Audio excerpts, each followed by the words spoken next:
morning. It's Tuesday, August 24th, and we're in 2010, of course, and we're in the Community Media Center's Express Studio. My name is Jim Mayola, and I'm interviewing Charles Wheatley. Charles, you've got some stories to tell about Carroll County, I understand. Jim, that's stating it mildly. After I was asked if I'd be interested in doing this, I began to think how long I've been associated with Carroll County. I'm a naturalized citizen here, not a native. I was born in Baltimore on August 11, 1932, which I found from my teaching history and government was the depth of the Great Depression. Mm-hmm. And so I have a joke with my kids and my family that's why I'm such an optimist, that everything had to get better. Right. And so I grew up just between Fort McHenry and Federal Hill. Downtown Baltimore. Yeah. And my dad used to tell me about ice skating in the Inner Harbor. Wow. It would freeze over. Yeah. And you skate all the way out to Fort Covington. Mm-hmm. And then down to the fort there was so thick. Wow. And swim in the Inner Harbor. Tough winters. You can't swim in the Inner Harbor now. Can't do that. Well, for many reasons. Yeah. But my grandfather, interestingly enough, came from Cambridge. Mm-hmm. And he was the son of a farmer. Mm-hmm. And he always wanted to be in the fire department. Okay. And so he came to Baltimore and got in the fire department and had a rather extraordinary entrance. No sooner had he gotten there, and the Great Baltimore Fire occurred. No kidding. And my father tells me the story. He lived 12 blocks south of the fire. Mm-hmm. He used to take breakfast, lunch, and dinner to his dad because they couldn't leave the fire line. They had to sleep there. Sure. Yeah. And when I see some of the old pictures now of the Baltimore fire, mm-hmm. It's kind of brings back memories, and I kind of laugh because now I live on a farm. I said we've gone 2 generations now. My granddad was from a farm, and now I have a farm here in Carroll County. So it's kind of interesting. Charles, what was it like to grow up during the Depression in Baltimore City? Well, it's funny. I was, I guess, so dumb I was happy. We had a good time, and I have my mother, who was named Rebecca. We called her Becky, and my father was Charles Jr. Mm-hmm. My grandfather was Charles Sr. Okay. I'm Charles III, and my son was Charles IV. Said he had 2 daughters, so it was not a dynasty. We didn't get to Charles V. Okay. But my 4 sisters were Elaine, Lois, Molly, and Dorothy, each older than I. Mm-hmm. The oldest one being 15 years older, Elaine, who is still living, who's 93 this year. Wow. And still dances and sings, can do the Charleston, and works 25 hours a week as a volunteer at the nursing home next to the place she resides at the DePaul House in Baltimore. Mm-hmm. So I'm going to bring her. I've brought her up several times. Yeah. And my sister Molly is the one that kind of brought me to Carroll County. She was one of those excellent students, as all my sisters were. We have a joke that I was the dumb one because all of them skipped classes. They used to have skipping grades in those days. Mm-hmm. And Molly was the one who skipped 2 grades. Wow. But the grades then were half grades. Mm-hmm. They had A and B. Mm-hmm. And so she skipped A and B in different years. Mm-hmm. So she was only 16 when she finished high school. No kidding. And she and her younger sister, played the bassoon together for, I believe, the only ones in anybody's knowledge, at least, that both played the bassoon together in the All-Maryland High School. No kidding. And so my sisters, being musicians, played about 20 instruments between them. Wow. My accomplishment, if any, was the ukulele. Mm-hmm. And when I was 6 years old, I used to sing in their band and got to learn maybe 5,000 lyrics that I still remember. Wow. And so it's been, when you say the Depression, I say I was so dumb I was happy that I guess I didn't really know how bad it was because my dad was a machinist and tool and die maker and never had to lose a job. Right. And I believe he was making $20 a week. And he worked 10 hours a day and 6 hours on Saturday. Okay. No overtime. 20 hours a week. 20 hours. 10 hours a day. 10 hours a day. $20 a week. About $20, I believe it was. And a half day Saturday. And he supported a family of 7 in downtown Baltimore. That's right. Wow. And was felt very lucky, by the way. I'm sure. Yeah. And never bought a car while I was living, at least. And always said that it's a lot less expensive to ride a cab or take the. He was a little ahead of his time on mass transit, Sure. but saved a lot of money too, I'm sure. I'm sure he did. But you had streetcars then. Pardon me? Baltimore. There We were streetcars, yeah. streetcars in Baltimore. In fact, one of my dumber periods of life, I guess, would be a good characterization. I used to, along with some of my friends, jump on the side of the streetcars, and not like San Francisco, but with no railing, Right. and stand on the hubs of the wheels And hang on. and hang on to the side. Yeah. And Wow. it was quite exciting, but quite dangerous. I'm sure. One time we lived near Riverside Park, which is next to the railroad tracks. And so we used to take the signals that they use on tracks. I don't know if you've ever seen them, but they're little square packages. Right. And they make noise when they hit them. Right. They use them to signal. Right. And so we'd take them and make them go off. So one day we got the idea of putting them on the streetcar tracks. Oh, no. We didn't put one on. We must have put 10 or 15 on. Yeah. And boy, did we get scared because the streetcar hit it and knocked its wheel not off the car, but off the track. No kidding. And man, we were from that point on never again. Yeah. Wow. But that was, you know, and so when you say about the Depression, I guess my fondest memories were some things that today would be zero cost budget items. Yeah, I don't know. I'm sure you know Federal Hill. Well, they have still have it there, right on facing the Inner Harbor. They have a flagpole, and one of the things we loved to do was get that flagpole, hold on to the rope, and swing out over toward Key Highway, Right. and back in again. And I think of it today. I said, "What was I really doing that?" And that was exceeded only by sled riding down Federal Hill. Now I don't know if you know it, but it's terraced, and you can't hardly see it. There are little Right. terraces. Sure. When you hit those terraces going down that hill toward Key Highway, Right. you'd shoot up into the air kind of like a skier. Sure. And so two of my friends and I got the idea that we would go down together on a small sled now, Right. not a bobsled. Yeah. Three of us laying on top of each other. Well, when we hit that ledge, all three of us slid right off the sled. We went down head first down the hill no. and just stopped before we got to the bottom, and the sled kept right on going. But you know, yeah. So I have fond memories, and yet I know the monetary cost was of things was so low, but people made so little that you know, for our big treat of the week was to go to a neighborhood bakery, and they had a special on Sundays, the baker's dozen, Sure. so that you would get 13 instead of 12. Exactly. And my big deal, I got to pick the 13th one for myself. Cool. That was my big, you know, deal of the week. Excellent. Now, what brought you to Carroll County, Charlie? Well, my sister Molly, who had in high school like a 99.9 average, wanted to go to college. In those days, little or no scholarships. So my dad scraped money together from where, I don't know how. And she was fortunate enough to get a part-time lab job. And so she came up to register at Western Maryland when I was 6 years old. Wow. Okay. And that was a big trip for me. Sure. So my uncle drove us up, and I still remember the first visit to Western Maryland College, little knowing I'd be going there. Yeah.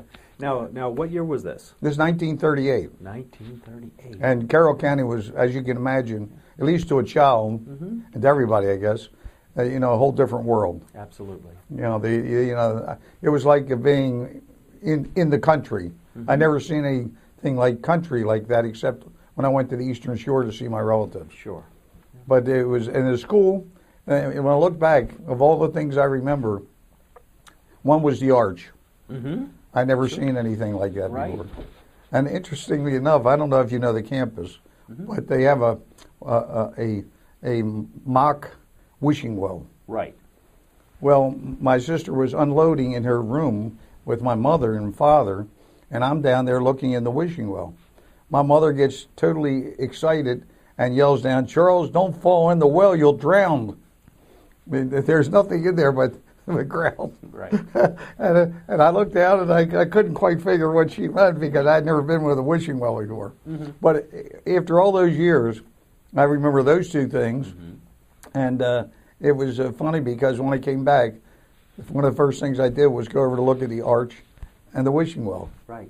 So that was all in the 30s, and I just jotted down here that the 40s were interesting because they were the war years. Mm-hmm.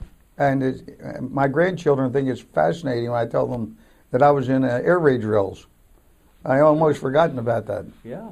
And one time, my mother and father and brother-in-law and sister and myself got caught out in a car during an air raid drill at night in East Baltimore. Mm-hmm.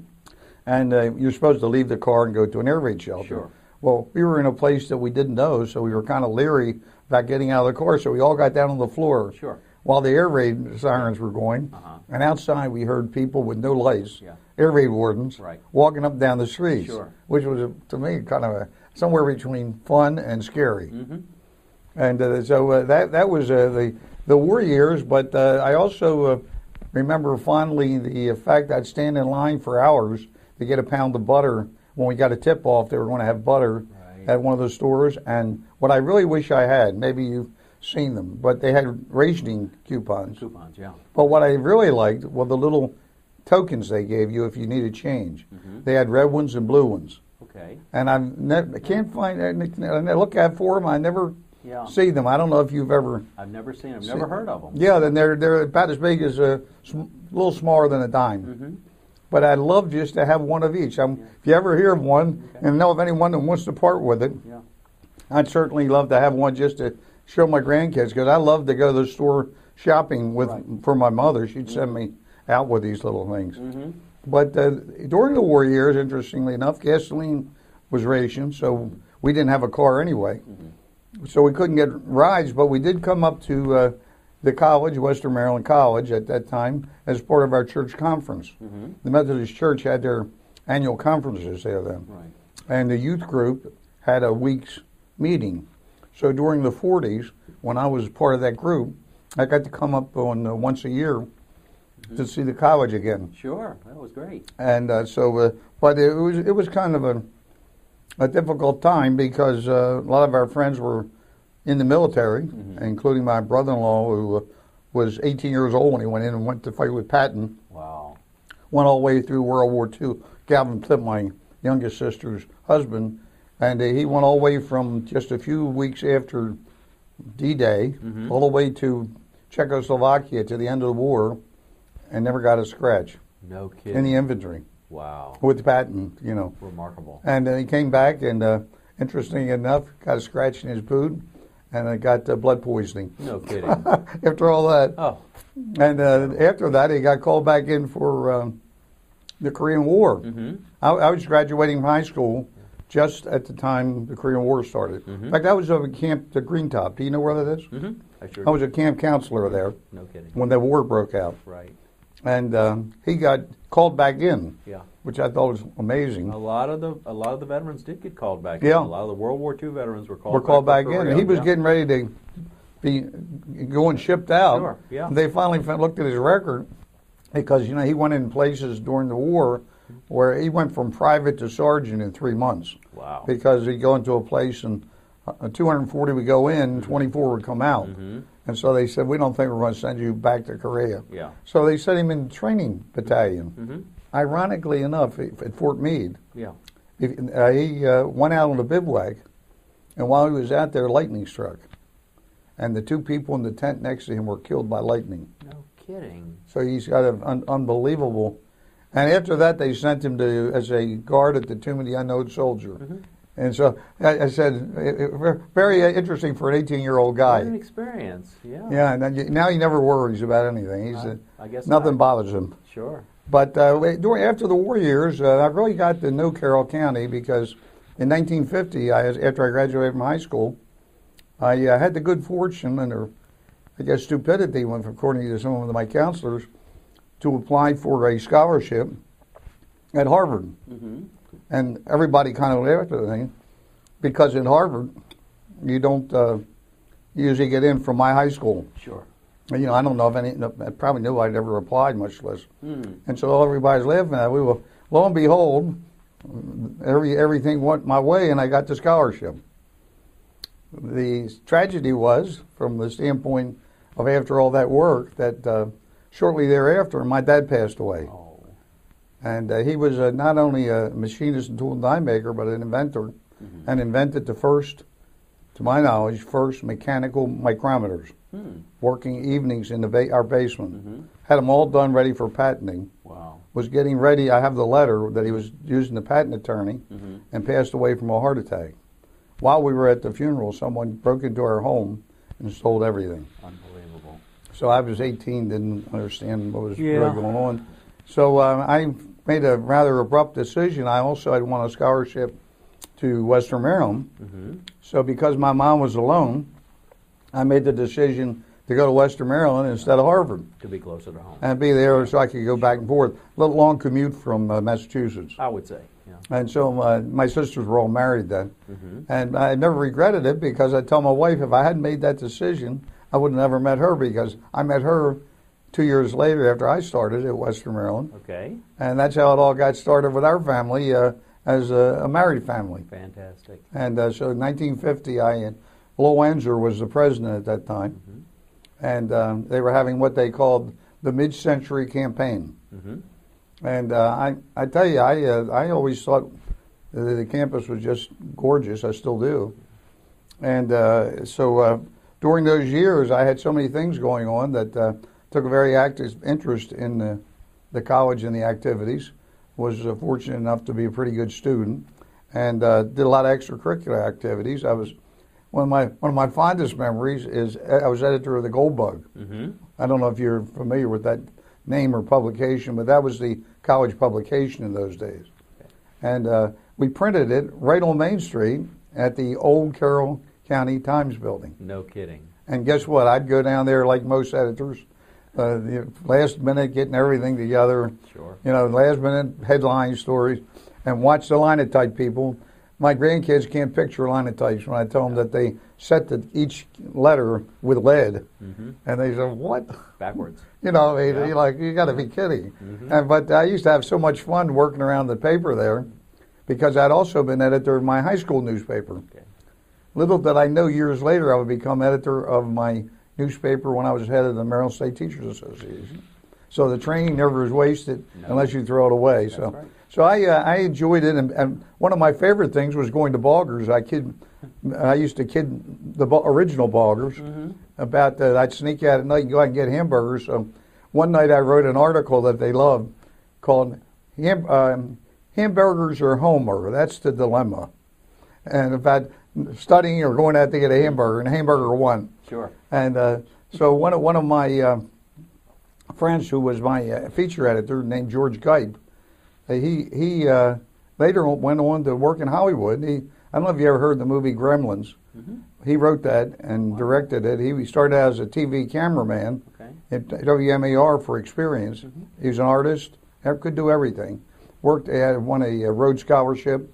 But when I was in the legislature later, George, my old feature editor, called me up and asked me if I'd like to do a color documentary TV. And I said, "On what?" Well, I had been appointed chairman of the committee to establish the first vocational rehab center at Montebello. Okay. And George was going to do a story on that center, since it was the last one in the United States to be built, and by states. Yeah. And so he was going to do the first one in color. I still have it, a copy of it. No kidding. Yeah, it was on the big tapes and all that, but I still have a copy of it. And he said, "Now you got to give it a name."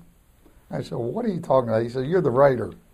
And so I gave it a name. It was called The Will and the Way. Okay. And man, I tell you, when I look at that thing today, I get kind of goosebumps, because George was out working with Mel Reiner and some of the other top names there, doing their scripts, and he passed away from a heart attack at a young age.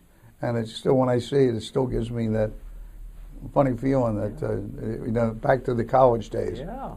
But I had a great time for 4 years. In addition to meeting my future wife, I was president of my class and vice president of student government, and did all kinds of. One of my favorite things was Esther Smith. I don't know if you've ever heard of Esther, but she was the head of the dramatic art department for 35, 40 years. Okay. And she got me to go into dramatic art. So I had a chance to play Harvey, and I was Elwood P. Dowd. And so I loved doing that show. So after it was over, she said, I want you to try something new. And I said, what's that? And she said, I want you to do an operetta. I said, operetta? I said, are you kidding me?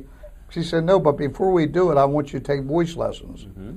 So Clarence DeLong was the music professor at that time, voice professor. So I took one term, one semester, in voice. Mm-hmm. And then we did a show called The Lowland Sea, which was, Don Bailey was the guy who did a lot of big TV, shows in Baltimore, but was also an instructor there. And to this day, I wish we hadn't had video then. Yeah. Because he did things that are now commonplace, but he was one of the first people to use a scrim. That in those days, nobody had done that. Right. And so I had to sing and dance in it. And my lead that I had played a chorus from was a girl named Meta Justice, who had been Miss Maryland. She sang soprano. Wow. And the guy who sang tenor, I was the baritone, broken down baritone. He had won he was a fantastic singer. He went to New York and actually won the top prize for the competition in those days, a car and thousands of dollars.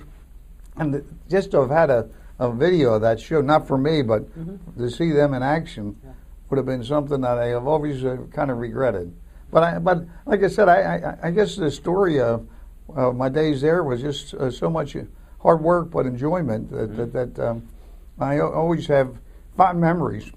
In fact, I laughed a little bit because as I was jotting down my notes here, I checked it out, and I think there were 12 members of my family that went to Western Maryland. No kidding. It's incredible to me. Yes. I used to kid the presidents there, I ought to get a group discount. Sure. 12-pack, you know. Yeah. But they didn't buy that argument. I was not very persuasive. But that was in the 50s. And then in 55, I won a scholarship to Drew University for philosophy and theology. I'd planned to go into the ministry. And when I got up there, I used to commute every weekend to come down to see my then girlfriend. And in 1955, we decided to get married. And where do we live? In Mount Airy. Okay. And I had 4 student pastor churches every Sunday. Wow. 9 o'clock, 10 o'clock, 11 o'clock, and 7 o'clock, one day a week. When we weren't doing that, my wife and I would commute to Westminster to teach 7th grade class at Westminster Junior Senior High School. And we were the first team teachers in Carroll County. No kidding.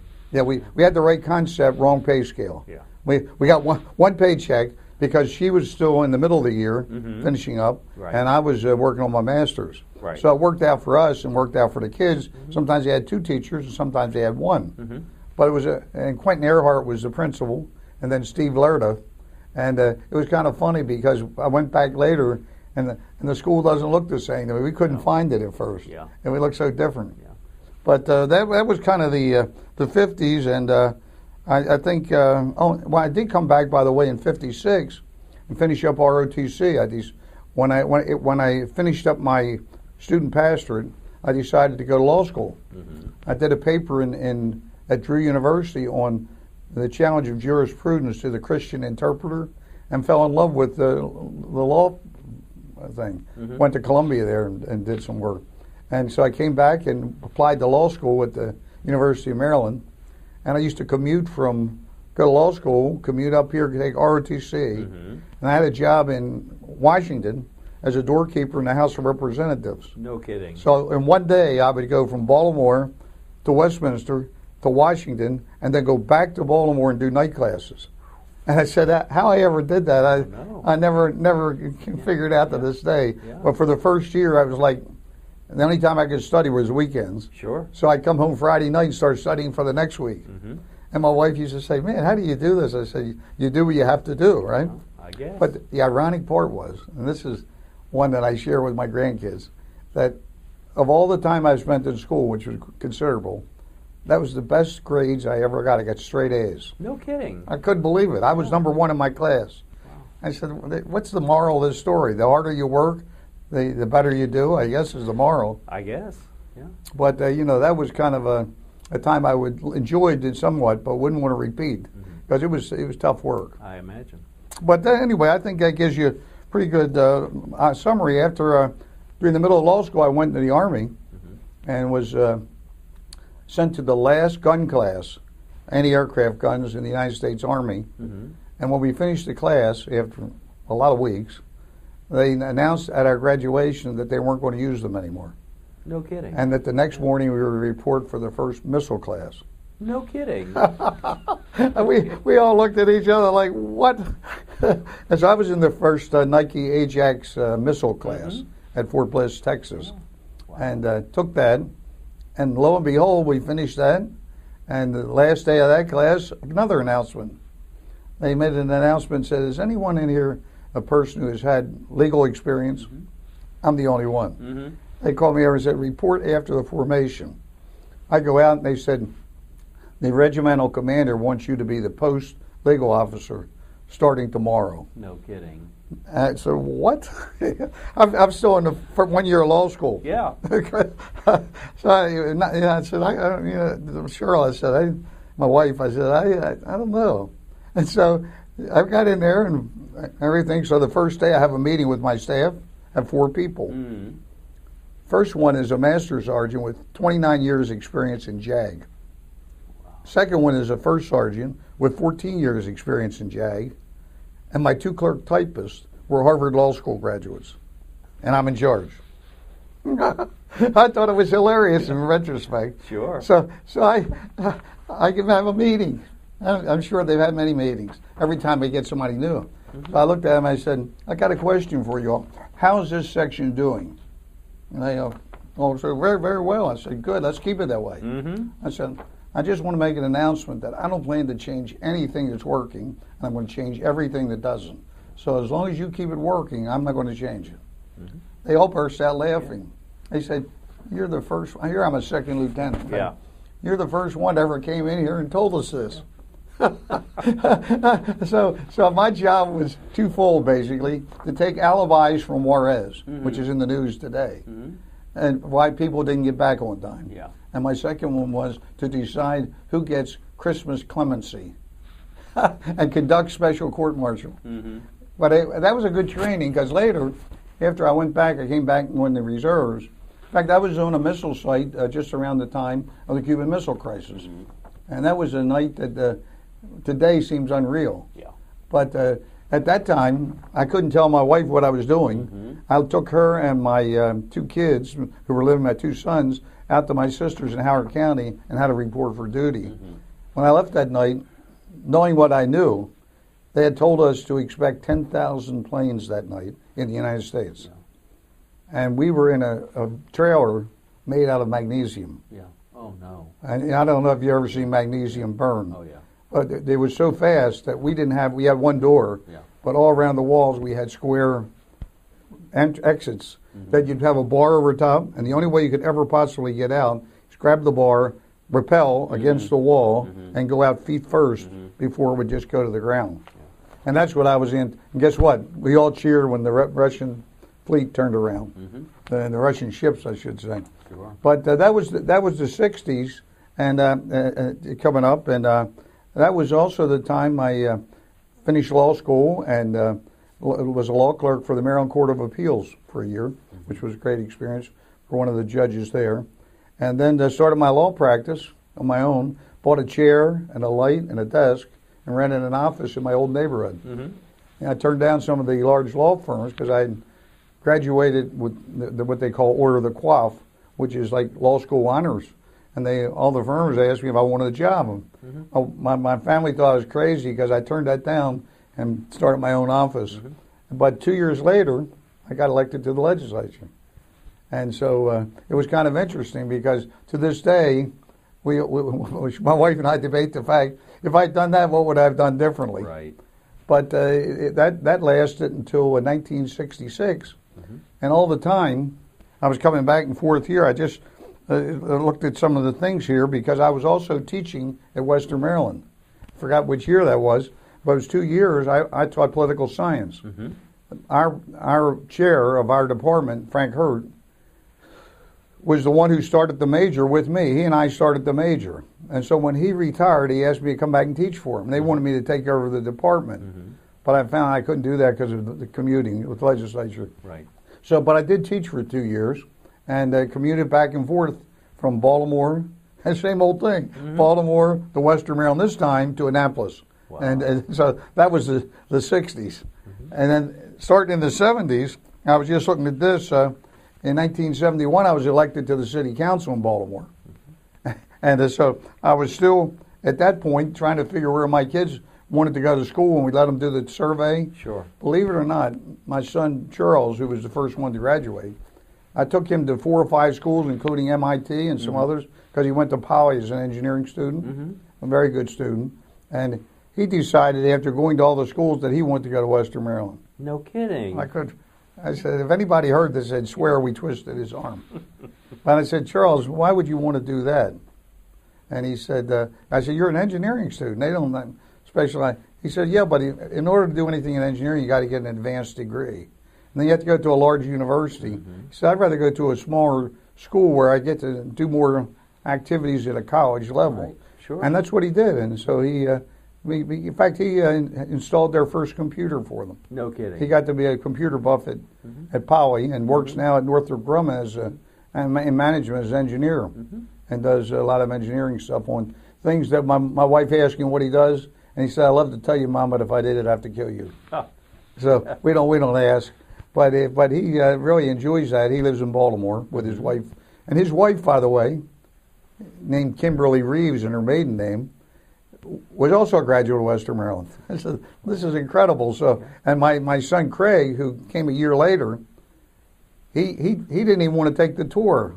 He got out a year early from high school, and he called up one day and asked me if I thought he could get admitted to Western Maryland, which shocked me because I thought he'd want to make the tour. Sure. I said, no, I took the tour once. I don't want to go again. Yeah. Very, very, very factual. And we come up, and Dr. Johns was the president at that time at Western Maryland. I had seen him in Annapolis because at that time I was the executive secretary to Maryland State Teachers Association, or not executive, assistant. And I saw him there. I come back the same afternoon and see him at the college. Wow. He says, "Are you following me?" And so my son wanted to see if he could get admitted. So he married another graduate from Western Maryland named Elaine Lippy. And so we have 2 daughter-in-laws and 2 sons and a daughter, all of whom are graduates, not counting nieces and nephews and cousins and brother-in-laws and sister-in-laws. Sure. So we feel like it's kind of once they did a article in their magazine called The Wonderful Wheatley, so we had all these faces lined up. But the really surprise of Western Maryland for me was last year I got a call from one of the faculty members there, who's been there for many years, the historian, and told me I'd been selected as the alumni member to be inducted into Phi Beta Kappa. I said, "You're a little late, aren't you?" I said, "Yeah." I said, "It takes you guys a long time to mark exams." I was kidding him. Yeah. And when I was there, they didn't have it. So my 2 of my kids are members, and so they'd always tease me about that because they said, "Yeah, you know." So when we got in there, he said, "Yeah, we're going to take one person a year into the alumni who could have been if they had been here when we had it." Right. So I got the robe and all the stuff and the commencement, and they asked me to speak to the graduating class. Okay, great. Well, my children and my grandchildren were there in the audience, along with my wife and others. And I'm sitting next to the president, and she says, "What are you going to tell them?" I said, "Just listen." So I got up, and everybody's waiting for great words of wisdom. And I said to him, "Now, before I begin my presentation formally, I want you to know that I have 2 of my children here today who are also members of Phi Beta Kappa, and I'd like to address a personal remark to both of them." Yeah.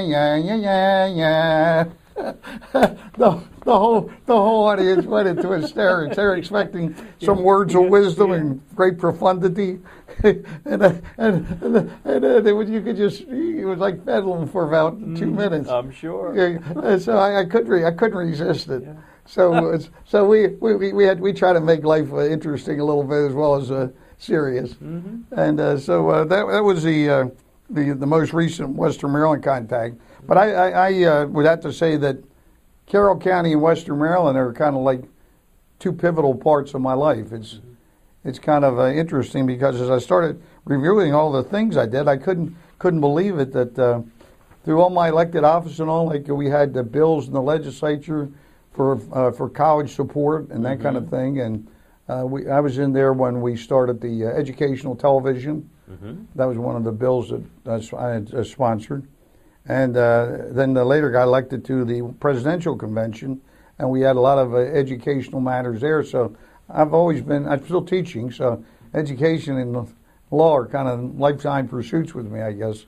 But I teach, I've been teaching 8 years now at the Carroll Community College, government and politics, obviously. And start again next Tuesday, as a matter of fact. My wife says, how long are you going to do this? I said, it's a simple rule. When they stop liking me or I stop liking them, I stop. There you go. I said, that's my definition of my 9th retirement. Sure. And so we have fun on that. But my daughter started in the 80s, so I used to come up and see her all the time, and my two daughter-in-laws.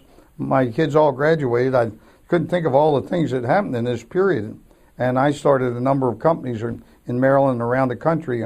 I've worked in every state and almost every city in the United States over the last 50 years. And I started one company called Micromotion, which was automation and robotics, and worked with some mechanical engineering people. And one of the things I did was get a CNC machine, a retrofit, for the Career Technology Center here in Carroll County. Yep. I don't know if you know it, but they've always had a very high reputation for their work. Sure. And I'm still a member of the advisory board. And I'm really impressed with what a relatively small county has done. But if they're not careful now, because it's moving so quickly, they could very easily slip behind. So I'm trying to work with economic development to get some new business in that will also supply spin-off for them to train people for what they need. Absolutely. But and so then in the 1990s, now we're up to modern times. And 1990s, I decided with a friend to try a new venture, aquaculture. And we started a firm called Fish America, Inc. And he had lived at Luckaball Mill Road at the Mr. Luckaball's house, right off of Luckaball Mill. And they had several large arenas, a horse farm, arenas and buildings. And we decided to put fish in there and had 60 tanks built with plumbing. And the fish we were going to bring in were rather unusual. They were going to be sturgeon that had come from Russia. Right. And my friend in Germany was raising Russian sturgeon. He has about 50,000 of them there. For caviar. Yep, for caviar. Right. And we had that all mapped out, sort of, but the best laid plans. The European Union put a moratorium on exporting sturgeon. So we couldn't bring any out. Right. So that kind of ended what I hoped would. But I got to know a lot about sturgeon. I went to Germany and looked at a lot of the things. Have you ever seen a sturgeon? Oh, yes. They're amazing. They're the oldest fish in the world, and it's amazing to me. They have plates. I saw the first one in the outside next to the Columbia River, laying on the ground, and I looked at the guy and said, "How long's that fish been there?" He said, 3 days, still breathing. Yeah. They're very, very durable. Yes. They're about 250 million years old. But we were happy they're vegetarians. We don't have to worry about if you fall in. That's true. But that was not to be. And so after trying all kinds of things, we decided that wouldn't work and decided to look for other activities there. So at the present time, by the way, one of the guys in town you may know, do you know the shop Ain't That a Frame? Yes. Well, do you know the folks there? Andy Chang used to work in our Micromotion company while he was living in Westminster. And so we got to come up a lot with Andy and Lou at their place. My son was in school with Andy. That's how we got to know each other. And so we still think very fondly of them. They've been through some tough times. We're hoping they're over that. But we got the fish out of the way, and I found out something interesting that I didn't know. That Cranberry Creek was the original and still one of the principal water supplies for Westminster water. I didn't realize that. till I moved there. Mm-hmm. But we still live there at the house, and I believe, according to our records, next year will be the 200th anniversary of the house. Wow. Yeah, it's pretty amazing. Yeah. So we're giving it a little facelift right now. Mm-hmm. And I'm kind of winding up here because I'm taking too much time. But during the most recent time, after about 4 or 5 retirements, I was president of a biotech company, and we had with some guys out of Hopkins, some professors there, who had a new cancer test that would trace circulating cancer cells in the blood, and you could pick out a single cell. Wow. And we established a company with offices in Maryland, China, and Taipei. Many of the directors were Chinese or Taiwanese. Mm-hmm. And so during that time, I got to travel around the world once took my wife, went to meetings. Mm-hmm. We went around the world in 40 days. Wow. 40,000 miles. I had 27 meetings in 14 countries. And my wife and I, you laugh now because we didn't miss a plane. Mm-hmm. We used 14 airlines, and neither of us got sick. I said, it's kind of fantastic. When you stop. Yeah. Yeah. But the interesting part was to see the commonality of how people felt about two things. Everybody wants to live longer and look better. Mm-hmm. And, I don't care what country you go to. I mean, here's China. I always thought of China as the Cold War adversary. Mm-hmm. And so here I'm in China talking to members of the Communist Party, and all the major medical facilities are military. Mm-hmm. So we went to Beijing first, to the military hospital there. My friend was the director there, and it was so weird because he was our guide also. He took us for all the tourist spots, the wall and all that. Mm-hmm. And it was so funny because when they go, they'd have a long line, and it reminded me of Disney World. Yeah. And they had the pass line, and he takes me around the side, and I said, man, we're going to be here a long time. He said, oh, no. And he reaches in his pocket and pulls out a little red book, shows them the little red book. They say, oh, come right in. Mm-hmm. I said, man, can you get me one of those? I said, I'd love to have one of those. Yeah. So it was kind of an experience to see former adversarial relationships turned around like that.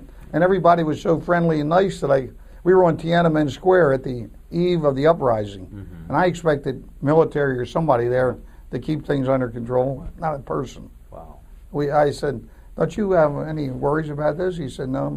So we don't.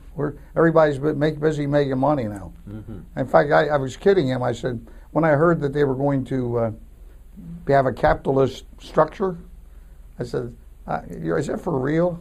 He says, yeah, everybody likes to make money. Mm-hmm. And I found that was very true after I was there a while, because I remember from my government stuff, remember when Deng Xiaoping first said he was going to do that, everybody looked like, what? And but now I learned how to speak a little Mandarin, and I'm going to see a Chinese show this Saturday over at the Kennedy Center. No kidding. It's a worldwide thing they put on with digital backgrounds, typical panoramic Chinese, all original costumes and instruments. And as a special thing, I'm taking all my children and grandchildren, except my son who's in Idaho, just to see something that's a world event. Fantastic. But it was But we are now working on just been approved a new test for breast cancer, and I'm trying to working with the Cancer Center here in Carroll County to see if we can have it put in there. Right. That because they can only do right now about 50 a month worldwide, but it's so accurate. It's almost 100%, between 85 and 100% accurate in telling which chemotherapy works before you take it. No kidding. Nobody's ever been able to do that before. Yeah. It's called targeted therapy. You may read about it. That's fascinating. And my friend worked on it 30 years, Dr. Paul Cho. And my other friend there is the guy who worked on the prostate cancer, Dr. Don Coffey. And now his former student, who I met when he was a med student, took Dr. Walsh's place there, Alan Parton. And these guys just are incredible people. I've worked with them since the 80s. And my family thinks it's weird because he writes books with my name in it, thanking me for it and signing it. Yeah. And all my friends who are in the field of urology say, "Hey, we'll buy that book from you with this signed copy." Sure. I said, "No, I don't think so." And my kids laugh like crazy because he writes in there, "We couldn't have done it without you." The name of the book is "The Motility and Morphometry of a Metastatic Cancer Cell." They just think it's totally hilarious, as I do. But right now we're in the process. They called me back. He passed away, unfortunately, all approved by Medicare and everything. And so now they've called me back because I probably had the best overview of what was going on. So I'm trying to help them out on a part-time basis to get that out. But my wife says, "You never stop, do you?" I said, "I hope not." Yeah, but I think that gives you a pretty good idea. And the thing my kids think is funny is they ask me what I'm going to be when I grow up.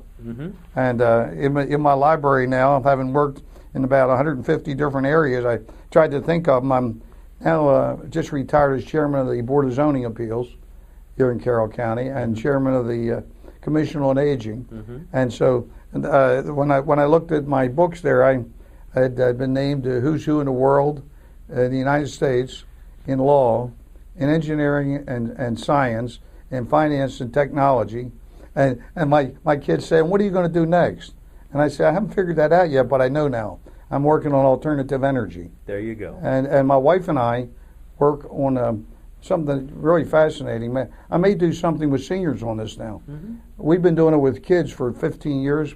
We can actually grow new connections in the brain to develop abilities. My friends in Oregon have developed it over 50 years for the United States Army that actually have been able to assess and develop how to find an ability that's not there and remediate it by the exercises that they've developed. And I'm now looking at doing this as a pilot program. Nobody's ever done this before that we're aware of for seniors to see if I can work with dementia and Alzheimer's. That would be wonderful. Wouldn't that be something? Fantastic. One of my sisters just passed away from that. Yeah. So it has a particular significance. But I talked to the folks that I did the Medicare deal with, and we may do that as a special thing on dementia and Alzheimer's to see if we can actually do it. I'm talking to the imaging companies in town. So I guess I reduced 78 years to a workable time. Well, Charles, I got to ask you a couple of questions before you leave. Sure, you're on. I'm finished. First of all, life for you has been an adventure, has it not? It still is. It still is. The best is yet to be. Absolutely. What interesting, wonderful times to live. I mean, we've seen amazing advents from the time you were a little boy. Your entertainment was in your household was probably a radio. In fact, it had a magic eye. There you go. What was a magic eye? The magic eye I thought was television, but it wasn't. The magic eye was a little thing about as big as a quarter, and it had a way of adjusting. When you adjusted the station, when you got it right on the station, it would come together. Right. And so that was the way you could tune precisely. And you knew that you were right on. Right on target. And man, I thought that was the greatest thing. I went out and told all my neighbors we had television. So you grew up as a child with radio. You had telephone in your house, but you saw one phone, and guess what? Party line. Yeah. And only 6 digits. Okay, 6 digits.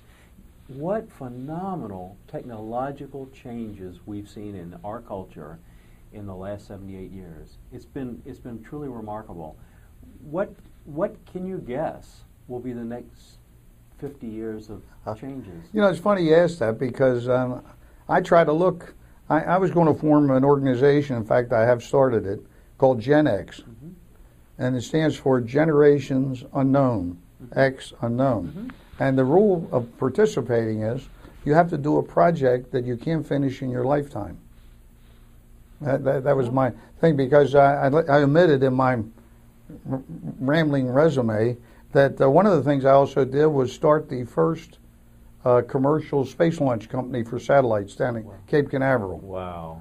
And my friend was the project manager at NASA, and I got him to come out of NASA, and we were going to buy launch vehicles from McDonnell Douglas when the shuttles first started, because they weren't going to do any more manned space flight. Sure. Well, it was kind of interesting because I'm seriously thinking, now he passed away, I didn't want to do it prior to that, but I'm thinking about writing a book on, I worked in the House of Representatives as a doorkeeper when NASA was created. So I heard all the debates. One of the big primary goals was to commercialize it, not keep it government. Absolutely. Well, they've never been very successful with that. And so when you ask me 50 years from now, my hope is that on that area alone, because I think truly space is the great frontier. I did one of the first papers, maybe the first for the American Bar Association on space law down in Florida, and it was called, tongue-in-cheek, the Spaceship Free Enterprise. And I still just found it in my file, because I was kidding them about zoning in space, traffic laws, and all that. But it was, kind of a serious thing too. But now I think that we have a chance. In fact, I would like to see Maryland and Virginia get together at Wallops Island on this to put together a space program where they did their original launches. All the sounding rockets started at Wallops Island, and maybe you know where I mean. Sure. And then maybe develop a new business for the state and the country where you can do some real commercial stuff. Because basically, I found one rule of government, having been in the government and the private sector, that nobody likes to give up empires voluntarily. That's axiomatic.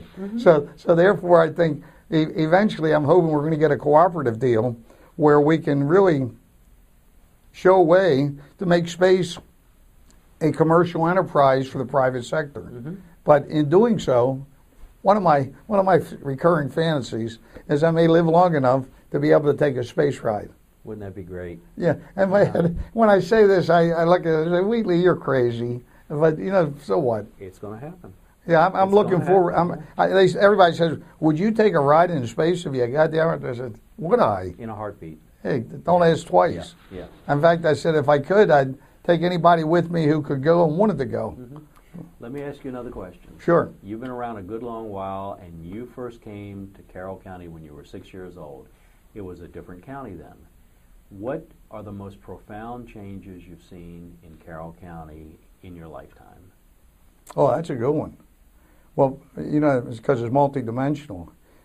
First, the obvious one is bigger. I mean, more people. Secondly, the more when you travel around, the roads are like when I came to school, 140 wasn't open. Correct. Yeah. But it opened the year I graduated. No kidding. Yeah, 1954. Okay. So that was one of the things. In fact, Sullivan Heights was the first, to my knowledge, development. Of residential. Right. Boggers opened in 1948. I used to go there when I came up with the church groups in the late 40s to Boggers. And it was brand new. And for 1948, right. And then went there in college. My first airplane ride was at the Carroll County Airport when I was in college. No kidding. Yep, Yeah. I took the first ride there. Right. And from that, worked at Ocean City for 4 summers, or 5 summers, and took flying lessons in Salisbury where my wife lived. Right. And from that ride that I took up here, No kidding. and almost got my pilot's license, so I got married, and she said no more flying. Yeah.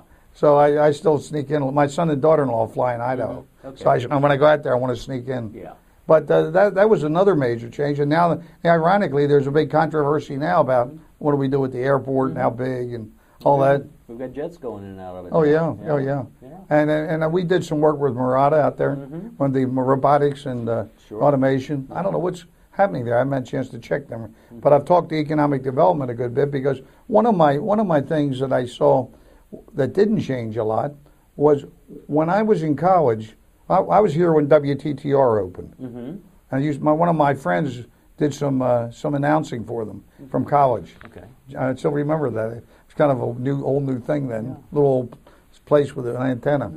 But it's kind of interesting, because what's not changed a lot in my mind, and maybe everybody say congratulations, is that we haven't realized that the economic base of the county cannot be based only on residential units. Right.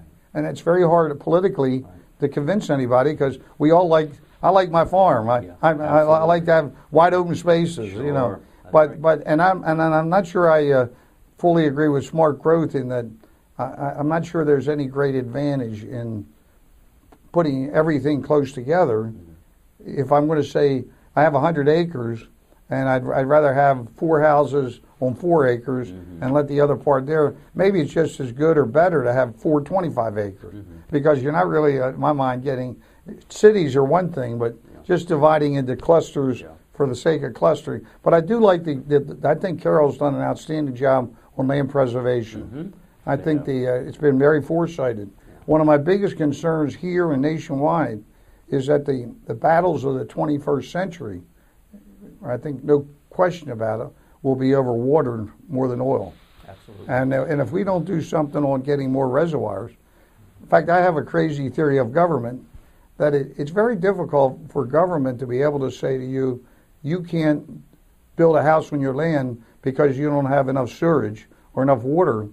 The function of government is to provide it. Right. Your function is to pay for it. Right. Now, it seems almost self-serving to say, well, you can't do it because we're not building it. Yeah. But being a realist, and the political reality is that nobody wants it. Right. And a lot of my students say to me, man, you really have some good ideas. Why don't you run again? I say, you don't understand. If I use my good ideas that I thought would work, nobody would vote for me. Right. Because right now, Social Security, working with the aging situation, the answer to me is so simple, it's obvious. Either cut benefits, raise taxes, or do a combination. No big brain thing there. Yeah. Medicare is a little different. You got a lot more factors. But on that one, who could ever get elected on that platform? Never. So what's the moral of the story? Is democracy doomed because we can't elect people who do what's necessary because we don't like it when I tell them it may cost you more? So I tell everybody, in my high school class, I was a valedictorian. And so I gave a talk called Making Life Like a Tree. And I said, so we've got a lot of people get in trouble when they dare to be different. I just saw Gandhi on the movie the other night. In my speech I had there, Gandhi had just been assassinated. I said they scoffed at Columbus, they assassinated Gandhi, and they crucified Christ because they did dare to be different. Daring to be different is very dangerous, and yet very necessary. So now, in answer to your short question with a long answer, I believe that we have to start coming up with some things that may say, hey, here's a list of things you can have. This is what it'll cost. What would you like to buy? Because my illustration to my class is that government's like Walmart's or a grocery store or anything else. You elect people to buy your stuff for you. And you say, hey, go to Washington and get the things I need. Right. Well, the debate comes in, what do you need and how much you want to spend? I said, because right now we're getting into a dangerous mentality where we're saying more benefits with no tax increase. Exactly. I said, if you figure out how to really do that, you've got something going. I said, because if you do this at a regular store, can you imagine me in the line? I buy all this stuff and I look down the line and see you standing there. I say, see that guy down there? He has a credit card. He'll pay for it. Just give it to me and put it on his bill. That's a dangerous thing that we were going. So that's what I'm hoping, that Carroll County has changed substantially. But I think one of the things we have to do is recognize that the only thing we can be certain of is it ain't going to be tomorrow like it is today. And I welcome change. A lot of people fear it. We had our 50th anniversary, my wife and I, and I wrote her a little poem, and I told her about all the things we did, and then I said, but the best is yet to be. Absolutely. And that's my theory. And change is inevitable. Oh, listen. And thank goodness. Yes, absolutely. We'd be so bored. Now, I'm going to ask you one more question. Okay. I'll be shorter this time. That's okay. You can be as long as you want. You have been a teacher. You've been an educator forever, and as you said, you're a lifelong learner. You've had children. You've got grandchildren. If you were going to offer some advice to a youngster that was getting ready to get started on their own today, I'm talking about somebody that's getting ready to graduate, let's say from college and maybe go off on their own, or from high school and maybe not go to college, take a trade or something. What advice would you give a young person today who's getting ready to start a family? That's interesting, because I actually try to do that with my grandchildren to a degree. And, the first thing I presume is my own fallibility. So I tell them up front that, listen, you don't have to do anything I suggest or tell you, because I've made a lot of mistakes. But if it's anything that I tell you that may be worthwhile, please feel free to use it. I don't like the omnipotence position that so many people assume. Sure. So I think they get a kick out of that because too often we're pontificating, and so I try to let them know that, man, if I told you all my mistakes, it would take. But in fact, my grandson's turning 21 this year, and one of the things I'm going out to see him, I'm planning to tell him is that a saying that I heard at a course that I took says, "I will not be judged by the number of times that I fail, but only by the number of times that I succeed. And the number of times that I succeed will be in direct proportion to the number of times that I try and fail and try again." Exactly. And so that's kind of my overview I give them. And then I tell them that, first of all, find something you like. I asked my class the first day of class, how many people in here, well, first I thank them. I thank all the class for sending my Social Security check every month. I say, my wife thanks you and I thank you. It's very kind of you to put your money into Social Security so I get my check every month. I said, and it's even a greater compliment because you have already been told that you may not get yours and you still keep sending it to me. So they all go, like, what's going on? And my next question is, how many people in here made over $100,000 last year? And that always, it's not a conventional beginning. Sure. And so after I go through that, then I try to convince them that in life, all we're really doing is selling time. The rabbi who spoke at my graduation said, take what you want and pay for it. The good things, you pay for in advance and then get them. The bad things, you get first and then pay with a large carrying charge most of the time. So therefore, I try to bring to them that this is so they kind of look at me like, because we got instant gratification. Absolutely. Everybody wants, I call it the dial mentality. If you don't like this program, push the button. Yeah. And so, I try to get them into the mood where they're in that frame of mind. And I find that almost everybody, I used to teach public speaking also. And I found that people remember better by poetry than by prose. So I usually try to throw a poem at them. And one of them I use from Ocean City days is, don't try to live tomorrow before you live today. To live each moment as it comes is far the better way. Tomorrow you may never see, but surely if you do, God who helps you live today will help tomorrow too. And so I say, don't just plan the future, enjoy it. In fact, my favorite spread, I say to them, this is no dress rehearsal, enjoy yourself. Don't always keep planning, what I'm going to do 10 years from now. Exactly. Do it now. And they look at me. So then I say, but the main thing I tell you is learn as much as you can. I have touched literally so many different topics that I never thought would amount to anything. Like biology. Can you imagine I'm working with guys at Hopkins on very, very advanced stuff on genetics? My wife was a biology major. She laughs about this. And they asked me, the guy now who's the president of the World Oncological Association asked me, how did you learn all this? And I said, Don, I hate to tell you because it's embarrassing. He said, embarrassing to you or to me? I said, well, maybe to both of us. I said, I learned everything I'm doing now in freshman biology from a guy named Harold Sturtevant. Before DNA was announced, he was telling us about it, even before it was announced. And it so impressed me that I always followed through and learned more about it. So I try to get my grandkids to say that things come strange ways. Don't ask, why am I taking this?